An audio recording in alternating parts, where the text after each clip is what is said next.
बदलापूरच्या शाळेत चिमुरडीवर अत्याचार करणाऱ्या अक्षय शिंदेच्या एन्काउंटर प्रकरणात 5 पोलीस जबाबदार असल्याचं मुंबई उच्च न्यायालयानं म्हटलंय। जबाबदार असणाऱ्या 5 पोलिसांविरोधात गुन्हा दाखल करून कारवाई करण्याचे निर्देश मुंबई उच्च न्यायालयानं दिले। शिंदेच्या आई-वडिलांनी एन्काउंटर विरोधात मुंबई उच्च न्यायालयात याचिका दाखल केली होती। त्यावर आता न्यायालयानं महत्त्वपूर्ण निर्देश दिलेत। न्यायमूर्ती रेवती मोहित डेरे आणि नीला गोखले यांच्या खंडपीठानं वरील निर्देश दिले। न्यायालयीन चौकशीचा अहवाल मुंबई उच्च न्यायालयात सादर करण्यात आलाय। या अहवालात बदलापूर एन्काउंटर फेक असल्याचं नमूद करण्यात आलंय। त्यावर उच्च न्यायालयानं वरील निरीक्षण नोंदवले।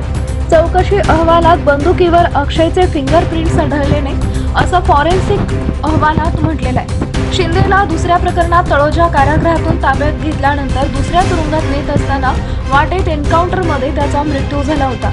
न्यायमूर्ती रेवती मोहिते डेरे आणि नीला गोखले यांच्या खंडपीठानं सांगितलं की व्हॅनमध्ये उपस्थित असलेले 5 पोलीस आरोपीच्या मृत्यूला जबाबदार आहेत। त्यामुळे कायद्यानुसार 5 पोलिसांविरोधात गुन्हा दाखल करून चौकशी करण्याचे निर्देश उच्च न्यायालयानं दिले।